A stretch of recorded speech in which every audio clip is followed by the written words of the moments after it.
এখন পল্লী বিদ্যুৎ অফিসে ফোন দিব।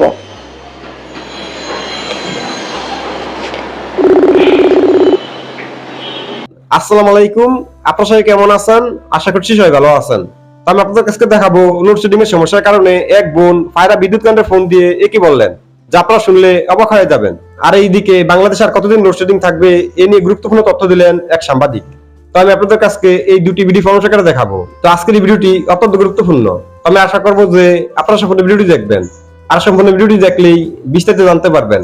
আর এই ভিডিওটি দেখানোর আগে আপনাদের কাছে আমার ছোট্ট একটা রিকোয়েস্ট, আপনারা যদি আমার চ্যানেলে নতুন হয়ে থাকেন তাহলে নিত্য আপডেট নিউজ সবার আগে পেতে আমার এই চ্যানেলটি সাবস্ক্রাইব করে আমার সাথেই থাকুন।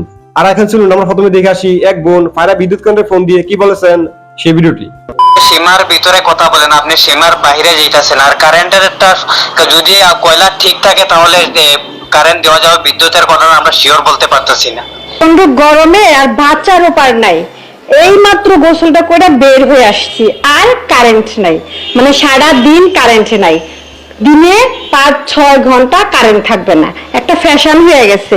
মিটারে এক গাদা টাকা তুলে রাখছি কিন্তু কারেন্ট নাই। এখন পল্লী বিদ্যুৎ অফিসে ফোন দিব।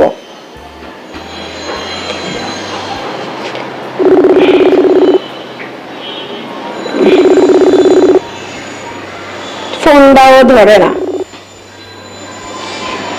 হ্যালো হ্যালো, আচ্ছা এটা কি পল্লী বিদ্যুৎ অফিস? হ্যাঁ পরিচিত অফিস। আমি আপনাকে কিভাবে সাহায্য করতে পারি? আরে ভাই আপনি কি সাহায্য করবেন? এই যে দিনে ঘন্টার পর ঘন্টা কারেন্ট থাকে না। আমি ঢাকা থেকে বলতেছি, আমার এটা কল্যাণপুর এরিয়া, এখানে কারেন্ট নাই কেন? কারেন্ট যে এই যে 2 ঘন্টা ধরে কারেন্ট নিয়ে রাখছেন, কারেন্ট পাইতেছি না। এখন কারেন্ট নাই কেন? পুরো এলাকা জুড়ে কারেন্ট নাই। তো ব্যাপার কি আপনাদের কারেন্টে আপনারা এত শয়তানি করতেছেন কেন?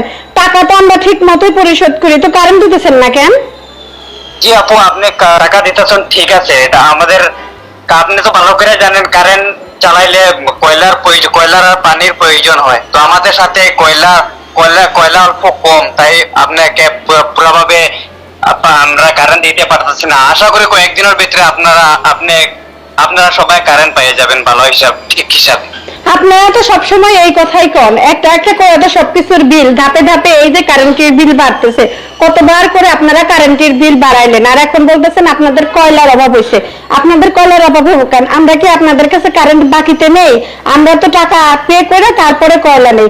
আচ্ছা আমরা যে খবর শুনতেছি যে এই পায়রা বিদ্যুৎ কেন্দ্র বন্ধ হয়ে গেছে, এটা কি ঘটনাটা কি সত্যি না মিথ্যা?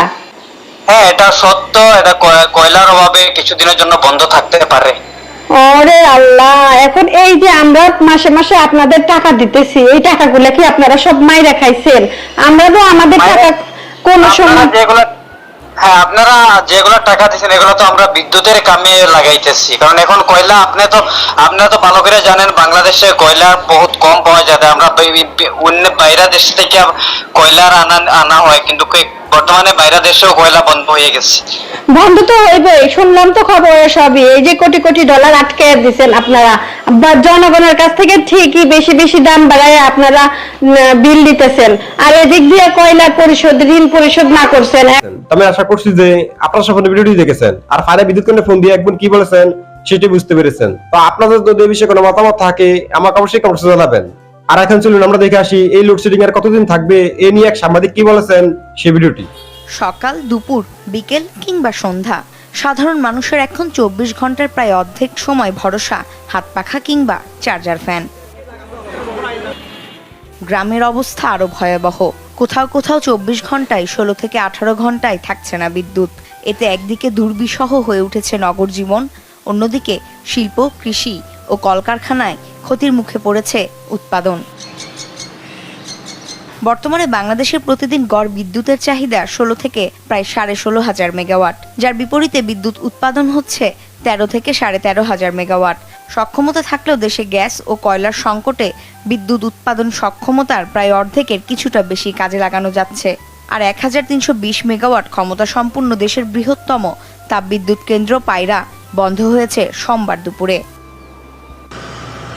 পাওয়ার সেলের মহাপরিচালক জানান, তীব্র তাপদাহের কারণে স্বাভাবিক সময়ের চেয়ে বিদ্যুতের চাহিদা বেড়েছে প্রায় 2,500 মেগাওয়াট। জ্বালানি সংকট থাকায় আগামী 12 জুন পর্যন্ত লোডশেডিং 24 ঘন্টায় অব্যাহত থাকবে বলেও জানান তিনি। উৎপাদন সক্ষমতা থাকা সত্ত্বেও আমরা আমাদের যে চাহিদা পূরণ করতে পারছি না, কারণ জ্বালানির অভাবে। এবং সেই জ্বালানি কিনতে যে আমাদের বৈদেশিক এলসি ওপেন করতে বৈদেশিক মুদ্রা লাগে, সেটা যোগান দিতে গিয়ে আমাদেরকে কিছুটা কষ্ট পেতে হয়েছে, ব্যাক পেতে হয়েছে, দেরি করতে হয়েছে। ফলে কিন্তু আজকে যেটা সবচেয়ে বেশি আলোচিত, যে পায়রা আজকে বন্ধ হয়ে গিয়েছে, সেই পায়রার কয়লাও সেভাবে আমরা সংগ্রহ করতে পারি নাই। মাননীয় প্রতিমন্ত্রী আমাদেরকে নিয়ে বসেছে, আমরা পুরো বিষয়টা বিশ্লেষণ করেছি যে আজকে থেকে 12 তারিখ পর্যন্ত একটা পর্যায়ে আমাদের যাবে, যেটা বর্তমান অবস্থায় হয়তো বিরাজ করবে। জ্বালানি বিশেষজ্ঞদের মত, এই সংকট সহজে কাটিয়ে ওঠা সম্ভব হবে না। কয়লা আমদানিতে সময় লাগবে 1 মাস।